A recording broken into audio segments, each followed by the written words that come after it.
Oke, ini Imam Malik dan Imam Syafi'i ini kan guru murid, sama-sama pinter, sama-sama luar biasa. Dalam banyak pandangan mereka ini berbeda. Tapi tetap Imam Syafi'i menghormati Imam Malik. Imam Malik menyayangi Imam Syafi'i. Ada banyak cerita perbedaan pendapat antara guru murid ini, tapi berakhir dengan kegembiraan. Berakhir dengan kebahagiaan semuanya. Ini perlu kita teladani. Berbeda tidak harus konflik.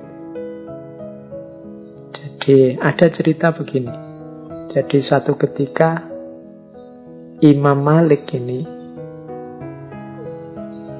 bilang pada Imam Syafi'i pandangannya tentang rezeki. Katanya Imam Malik, rezeki itu datangnya tanpa sebab. Orang itu cukup bertawakal pada Allah, nanti Allah akan memberi rezeki. Rumusnya, katanya Imam Malik, lakukan yang menjadi bagianmu, selanjutnya biarkan Allah mengurus yang lainnya. Ini Imam Malik mengikuti hadis, kalau sabdanya Rasulullah, kalau kalian bertawakal pada Allah, sebenar-benarnya tawakal, Allah akan memberikan rizki kepada kalian, sebagaimana rizki kepada burung yang pergi dalam keadaan lapar, lalu pulang dalam keadaan kenyang. Jadi pendapatnya Imam Malik, rezeki itu tidak usah dicari, cukup orang itu jalankan tugasnya dengan baik. Yang guru jadi guru dengan baik, dosen jadi dosen dengan baik, yang tani ya kerjakan lahannya dengan baik, sudah. Rezekinya apa, berapa, seperti apa, itu urusannya Allah dan akan datang sendiri. Nah, ini pendapatnya Imam Malik. Nah, Imam Syafi'i punya pendapat yang berbeda kepada gurunya. Wahai Syekh, karena tadi alasannya hadis seperti burung yang pergi dalam keadaan lapar lalu pulang dalam keadaan kenyang, Imam Syafi'i bilang, wahai Syekh, kalau burung itu tidak keluar dari sangkarnya, bagaimana mungkin ia mendapatkan rezeki? Jadi gurunya bilang rezeki itu tidak usah dicari, dia akan datang sendiri. Kalau Imam Syafi'i bilang ya ndak, rezeki ya harus dicari, harus dijemput. Nah, ini beda pendapat, tapi ya ndak gegeran. Nah, ada cerita terus. Suatu ketika Imam Syafi'i ini berjalan-jalan, beliau melihat serombongan orang sedang panen anggur.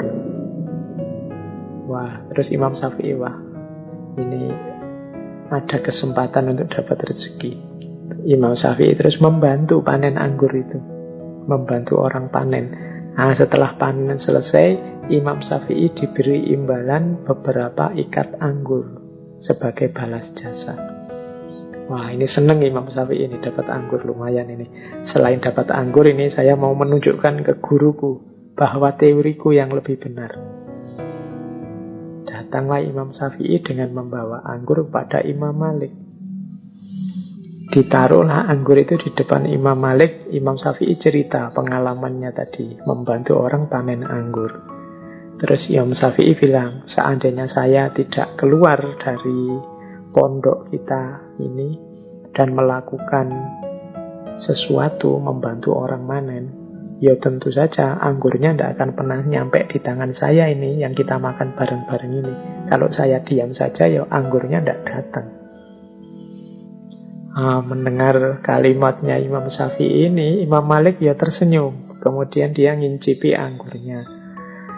Loh, hari ini tuh aku tidak keluar kemana-mana. Aku ya ngajar saja, seperti biasa.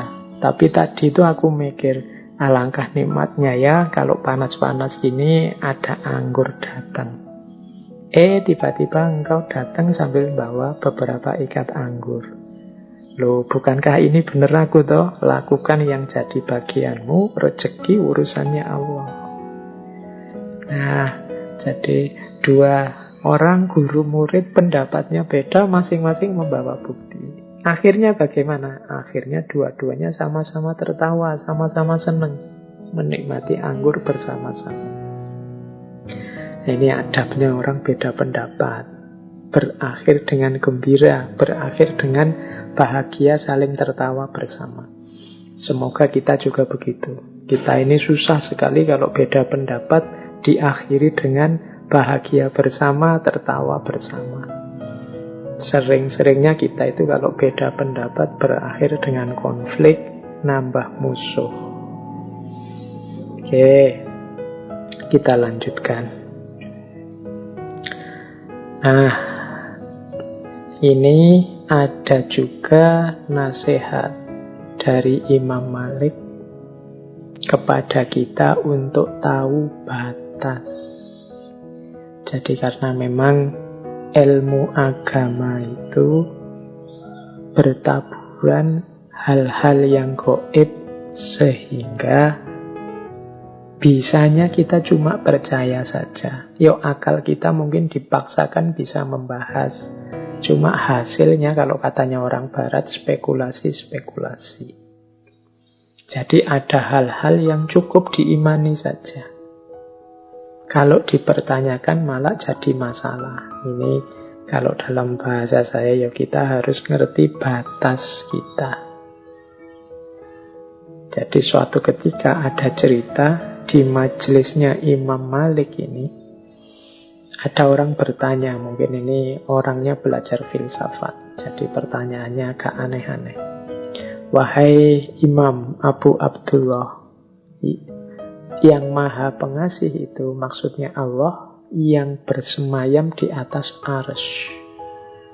Ini mengutip surat Toha ayat 5. Ar-Rahmanu alal arsyistawa, bersemayam di atas arsy. Penanya ini kemudian tanya, bagaimana sih bersemayam di atas arsy itu? Imam Malik mendengar pertanyaan ini kemudian tampak tidak berkenan. Dari situ nanti lahir kalimat beliau yang terkenal sekali,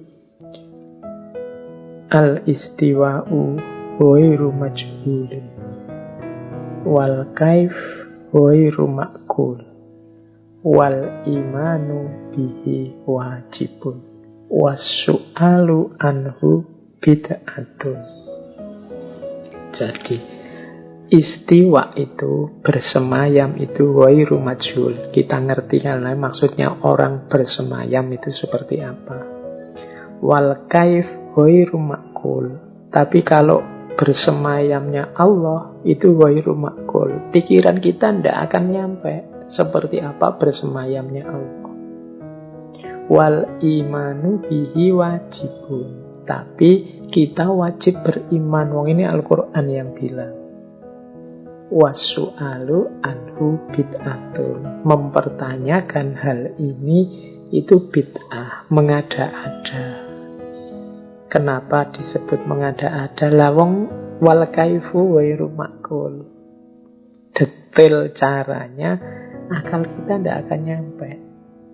Jadi kalau minta jawaban pasti bagaimana Allah bersemayam, tidak akan bisa kita. Cukup kita imani bahwa Allah bersemayam. Seperti apa? Wallahu a'lam bishawab. Wasu'alu anhu bid'atun. Ini nama lain dari mbok kita tahu batas. Mari kita diskusikan hal-hal yang produktif, hal-hal yang positif untuk meningkatkan kualitas diri kita, kualitas hidup kita. Hal-hal yang memang tidak terjangkau dan hanya bisa diimani, ya kita imani. Ini mungkin nasihat dari Imam Maliknya. Masih banyak tema-tema yang lain yang positif, konstruktif, produktif untuk kehidupan. Dibandingkan tema-tema yang kadang-kadang malah bikin rumit, bikin ruwet, tidak ada manfaatnya. Kita harus tahu batas dalam hal ini. Maka al-istiwa'u ghairu majhul wal kaifu ghairu ma'qul wal imanu bihi wajibun wasu'alu anhu bid'atun. Nah, itu fatwanya Imam Malik. Kalau ada pertanyaan-pertanyaan yang tidak seharusnya ditanyakan. Jadi dalam belajar itu kadang-kadang kunci utamanya harus pertanyaan yang benar dulu. Kalau ada teman-teman ditanya orang, coba dievaluasi dulu, jangan kesusu dijawab, dicek dulu, jangan-jangan yang salah pertanyaannya. Jadi dulu waktu saya belajar filsafat ketuhanan klasik itu ada isu yang diperdebatkan ramai sekali. Tapi ternyata ketemunya ini yang salah pertanyaannya tentang kemahakuasaan Tuhan. Jadi, apakah Tuhan bisa menciptakan sesuatu yang Tuhan sendiri tidak bisa? Misalnya menciptakan batu yang besar yang Tuhan sendiri tidak bisa mengangkat. Loh, ini pertanyaan kontradiksi secara logika. Karena yang dicari Tuhan bisa atau tidak, tapi parameternya Tuhan tidak bisa. Apakah Tuhan bisa menciptakan yang Tuhan sendiri tidak bisa? Ada dua hal yang kontradiksi. Nah, ini ada isu ini di filsafat ketuhanan. Oke, baik. Jadi intinya ini menasehati kita untuk tahu batas.